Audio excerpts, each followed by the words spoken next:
Willow here again with another lesson in tarot. We're going to continue working on the major arcana today. We're going to be working from the Hermit all the way to the Death card. So that is numbers 9 through 13. So remember to take notes, remember to get your deck out and look at each card as I'm going over it to see what you're feeling from each card as well. Make sure you're looking at the images, make sure you're feeling and writing those messages down, those things that you're getting from that card. Write them down in your tarot notebook. It's going to be important that you keep these notes for later. So let's start. We're going to get the Hermit out first.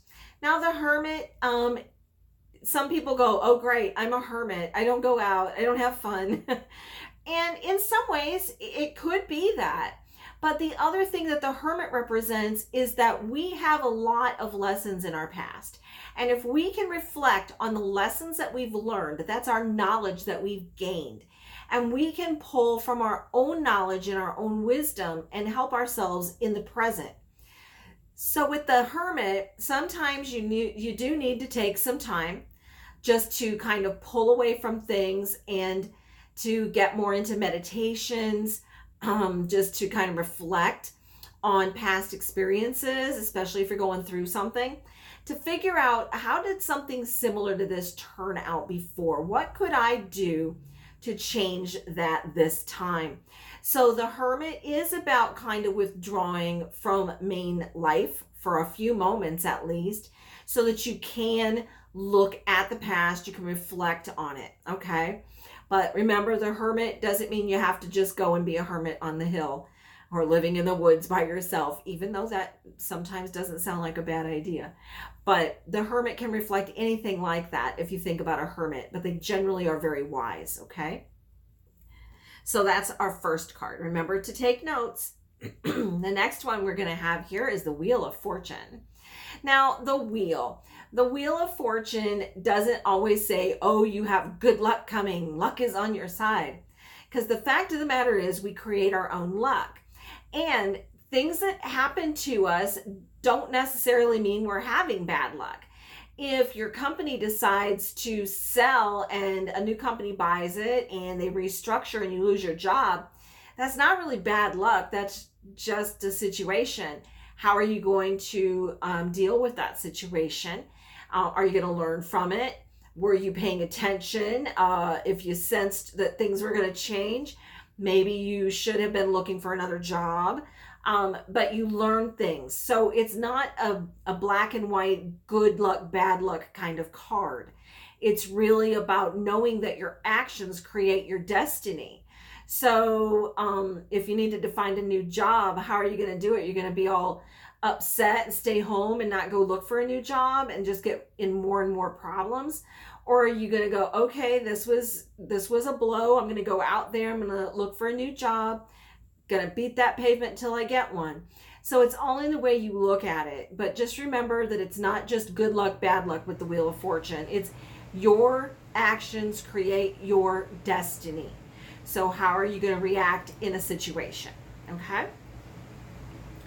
Now, the next card we're going to look at here is Justice. Now, Justice is a card of balance. You think of the balance scales.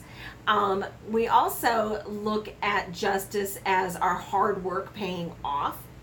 If you were doing a reading and there was a question about a legal situation and it's upright, it would look like, well, it's going to come out in your favor. But Justice is a pretty simple card to interpret. Just remember to look at the symbols and get the feeling about the card and how you're feeling in that situation based on whatever question you're asking the deck at that time. But just remember to write down some notes and tell yourself how you're feeling with this Justice card, okay? Now, the next one we have here is the Hanged Man.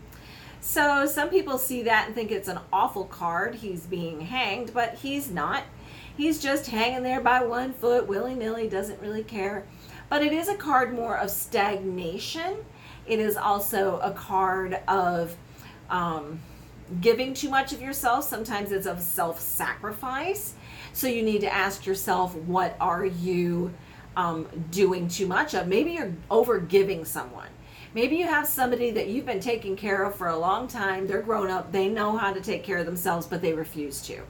Maybe it's time to be more self-aware of what you need rather than over giving and being overly sacrificing of your own needs. So this card is more about self-sacrifice. It's about things not moving real fast. They're still moving, but not real fast. It's kind of a stagnation period of time.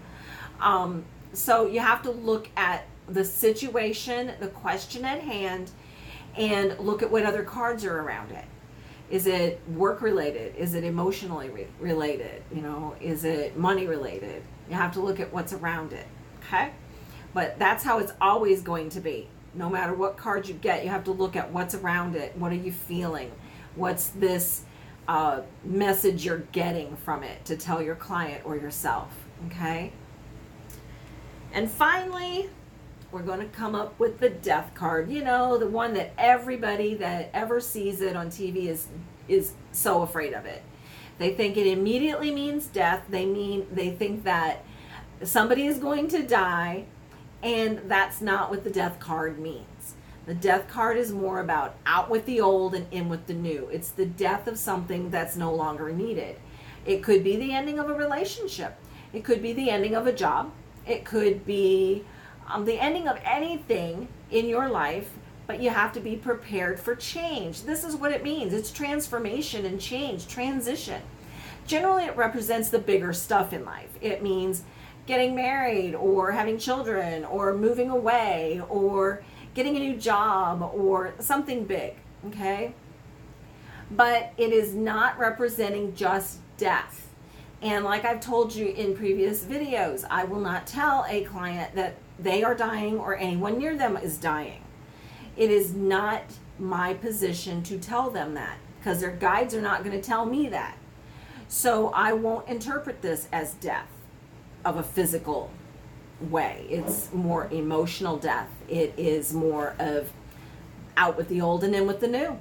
So when we get the death card, try to calm your client down immediately. When that pops up in a reading, I immediately look at them and I go, don't freak out over the death card. It's actually not a bad card. And don't pay attention to Hollywood because they've got us all afraid of the death card. But just remember to look at the image. What does it mean to you? How are you feeling about it? Write down your notes and continue to study. You're going to continue to maybe pick up several different books and get the different messages, for, you know, the meanings for each card. I don't just look at, you know, if I get a deck, I go through the book. I want to see what they're saying about their deck. They've created it. And I want to know, well, what are they saying that card means? Generally, it means the same thing that I've been feeling, you know, but sometimes they have a completely different meaning for a card. And I'll go, oh, okay. But maybe that's something I needed to know. Maybe my guides were saying, hey, we're going to show you this card down the road, and maybe you need to pick up on that. You know, that's another little message that might be coming through. So it is important for you to know the deck, each card, but also to be feeling what you're feeling, paying attention to messages you're getting from your guides or your intuition, and not just relying solely on the book. And remember to believe in yourself. I'm going to keep telling you that every time. You do not have to ever worry that you're doing it wrong. Just because maybe the reading didn't give you the answer, it's only as good as it can be. Not all the time do you get the answers. Maybe you're not supposed to know the answer at that time. But don't give up. There's, you know, you could read again later. Maybe you weren't in the right frame of mind. Maybe you were upset. I always like to wait until I'm not upset to do a reading. It really helps to be in the zone, as I call it. And look at your environment. What's going on around you? I read out in Jackson Square, and there could be a fight going on over on that corner, a drunk over here passing out, And I still have to stay in the zone because I'm trying to channel a message to my client. So you have to look at your environment, what's going on, what are you picking up from it? And sometimes you might just have to take a break and go, give me a moment. I have to, get back into my right frame of mind because all this stuff's been going on. But, it's always about the environment, what you're feeling, how you're feeling, what's coming up in the reading. It can even be the vibrations you're getting from the person. There could be messages coming through that aren't even showing up in the cards. So there's multiple things going on when you're reading for another person.